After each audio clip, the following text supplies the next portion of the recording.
सभी श्रोता वृंद को राधे राधे। शिव पुराण का श्रवण, पठन और मनन करने का श्रावण मास में अत्यधिक महत्व है। अतः मैं भी आपको शिव पुराण की मुख्य कथाएं सुनाने का प्रयास कर रही हूँ। पार्वती और गंगा दोनों ही शिव की प्राप्ति के लिए तप कर रही थी। गंगा तप में लीन थी। दुर्वासा ऋषि आए, उनको प्रणाम नहीं किया। दुर्वासा ऋषि तो क्रोध में हो गए, शाप दे दिया। वो वैसे भी शाप बहुत जल्दी देते हैं। उन्होंने कमंडल में से जल निकाला और छिड़क दिया, बोले जा तू पानी बन जा। वह रोने लग गई। तब कहा कि तू गंगा बन जा। शिव जी भी आ गए।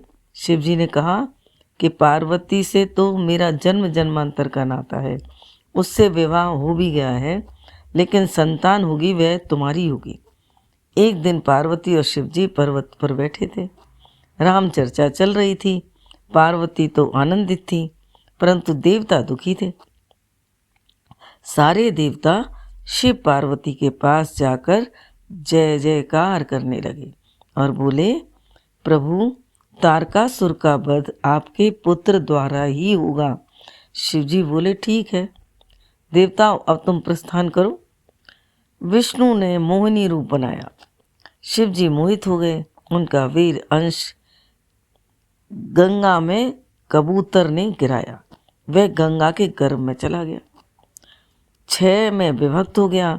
6 को 6 कृतिकाओं ने पाला। एक दिन पार्वती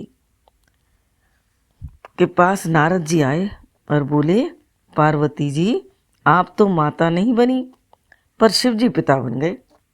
पार्वती जी बोली, ये कैसे हो सकता है? नारद जी बोले, महादेव से पूछ लेना। नारद जी ये कहकर चले गए। महादेव जी आए तो पार्वती बोली, सच सच बताओ तुम पिता कैसे बने? महादेव जी बोले, पिता बने तो मुझे 3 साल हो गए।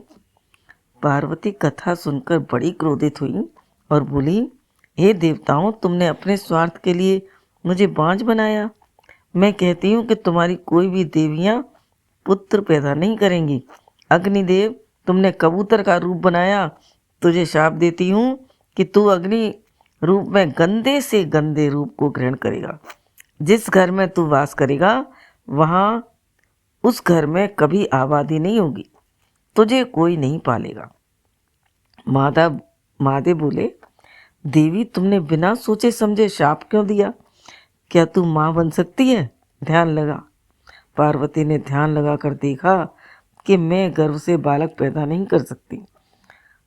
पर आपने गंगा के गर्भ से क्यों पैदा की? शिव जी बोले, गंगा भी तेरी बहन है। दुर्वासा के शाप से वो जल बन गई और कहा कि अगर ब्रह्मा तुम्हें कमंडल में ले जाएं तो तू जाना, तू गंगा जल रहेगी, तब तेरा शिव जी से मिलन होगा। क्योंकि गंगा भी तप कर रही थी, दुर्वासा ने शाप देकर जल बनाया। तब वे रोने लगी।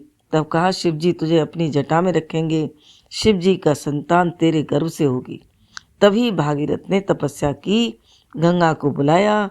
तब शिव जी को गंगा को धारण करने के लिए भागीरथ ने तैयार किया। शिव जी ने जटा में धारण किए। वह जटा में घूमती रहीं। फिर शिव जी ने भागीरथ की प्रार्थना पर एक लट से गंगा छोड़ी। तब गंगा ने 2 बात कही, आप मुझे हमेशा अपनी जटा में रखना। दूसरा, संतान का योग बने तो पहली संतान मेरी गर्भ से होगी। शिव जी से यह कथा सुनकर पार्वती चरणों में गिर गई। शिव जी ने कहा, सावन में और फागुन में जो शिवरात्रि को कांवर लाकर चढ़ा देगा उसकी सारी समस्या दूर कर दूंगा। जो गंगा जल आन चढ़ावे वो सारी मुक्ति को पावे।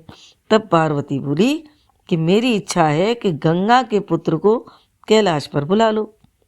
6 की 6 माताएं बच्चे को लेकर आ गई। कार्तिक का उत्सव मनाया गया।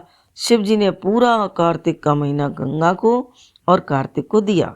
जो कार्तिक का महीना गंगा में स्नान करेगा उस पर गंगा की कृपा होगी, और जो गंगा न जा सके वह नहाते समय हर हर गंगे कहेगा, उसके सामने अदृश्य होकर गंगा आएगी।